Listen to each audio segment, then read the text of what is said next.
The story of Greek philosophy begins in the ancient city-states of Ionia, a region teeming with intellectual curiosity and an insatiable desire to understand the cosmos. In these bustling hubs of trade and culture where diverse ideas and traditions intermingle, please subscribe my YouTube channel and press the bell icon for new update. The seeds of Western thought were first sown. Among the earliest of these thinkers was Thales of Miletus, who sought to explain the world not through mythology, but by observing natural phenomena. He posited that water was the fundamental substance of all things, a groundbreaking notion that marked a departure from supernatural explanations. His disciple Anaximander refined this perspective, introducing the concept of the apeiron, or the infinite, as the origin of all existence. To Anaximander, the boundless was eternal, uncreated, and indestructible, a principle that transcended any single element. Anaximenes, another Milesian, followed in this tradition but proposed air as the essential substance. He argued that all matter could be transformed through processes of rarefaction and condensation. These early inquiries, though primitive by today's standards, laid the foundation for a rational and systematic approach to understanding the world. From the coastal cities of Ionia, the philosophical quest spread across the Greek world, finding fertile ground in the city of Ephesus, where Heraclitus resided.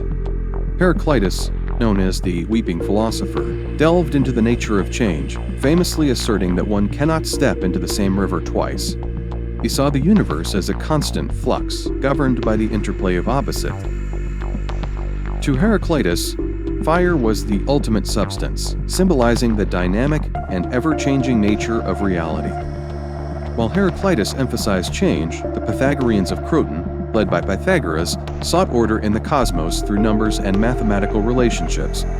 They believed that harmony governed the universe, with numbers as its underlying principle. Pythagoras and his followers explored concepts such as the golden ratio, musical scales, and geometric principles, embedding mathematics deeply into the fabric of philosophy. In contrast to Heraclitus's focus on flux, Pythagorean thought celebrated symmetry, proportion, and permanence. However, philosophy was not merely about the physical world. It also sought to address moral and ethical questions. Pythagoras introduced the notion of the soul's immortality and its transmigration, emphasizing a disciplined and virtuous life to achieve spiritual purification. Meanwhile, in the city of Elea, Parmenides presented a starkly different view of reality. He denied the existence of change and plurality, claiming that being is one, eternal, and unchanging. In his famous poem, Parmenides argued that the senses deceive, and only reason can lead to truth. His disciple Zeno formulated paradoxes to challenge the notion of motion and multiplicity, most famously illustrating these ideas through the paradox of Achilles and the tortoise. These Eleatic ideas posed profound challenges to subsequent philosophers, forcing them to grapple with the nature of being and the reliability of human perception. In Athens, the cradle of democracy and cultural flourishing, philosophy reached new heights with Socrates, Plato, and Aristotle. Socrates, who never wrote a word, became known for his dialectical method of questioning, which sought to uncover fundamental truths through dialogue. He challenged conventional wisdom, urging individuals to examine their lives critically. His focus on ethics and the nature of virtue marked a shift from earlier preoccupations with the cosmos.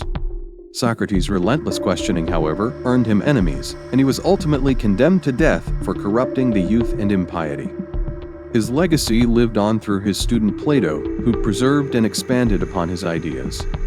Plato's philosophy was profoundly influenced by his mentor's teachings and the tumultuous political environment of Athens. In his dialogues, Plato explored a wide range of topics, from ethics and politics to metaphysics and epistemology. He introduced the theory of forms, positing that the material world is but a shadow of a higher, immutable reality. For Plato, true knowledge could only be attained by contemplating these eternal forms. His vision of an ideal society as outlined in the Republic revolved around the rule of philosopher kings, individuals who had achieved enlightenment through rigorous intellectual and moral training. Aristotle, Plato's most famous student, took a more empirical approach to philosophy. Rejecting the theory of forms, Aristotle argued that knowledge arises from the study of the natural world. He systematically categorized various fields of inquiry, from biology and physics to ethics and politics, laying the groundwork for modern science.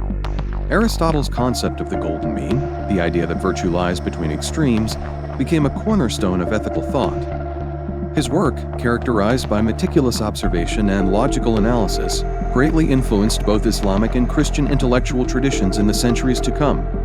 Beyond Athens, other schools of thought emerged, each contributing to the rich tapestry of Greek philosophy. The Cynics, led by Diogenes of Sinope, advocated for a life of simplicity and self-sufficiency, rejecting materialism and societal conventions. Diogenes, with his sharp wit and disdain for pretension, became a symbol of philosophical defiance. The Stoics, founded by Zeno of Citium, emphasized rationality and self-control, teaching that happiness lies in accepting the natural order of the universe. They believed in the interconnectedness of all things, promoting a sense of duty and compassion toward humanity. In a similar vein, Epicurus and his followers pursued a philosophy of pleasure, but one grounded in moderation and the avoidance of pain. Epicurus distinguished between necessary and unnecessary desires, advocating for a simple life focused on friendship and intellectual pursuits. The Hellenistic period saw the rise of skepticism, with philosophers such as Pyrrho questioning the possibility of certain knowledge. Skeptics argued that suspending judgment and embracing doubt could lead to tranquility. Meanwhile, Plotinus, the founder of Neoplatonism, sought to synthesize Plato's ideas with mystical and spiritual elements. He proposed a hierarchy of existence, culminating in the One, a transcendent source of all being. Neoplatonism deeply influenced Christian theology, shaping the philosophical discourse of the Middle Ages. Greek philosophy, with its diverse schools and enduring questions, represents a monumental achievement in human thought. It laid the intellectual groundwork for countless disciplines, from science and politics to ethics and metaphysics. The quest for understanding that began in ancient Ionia continues to inspire and challenge us, reminding us of the boundless potential of the human mind.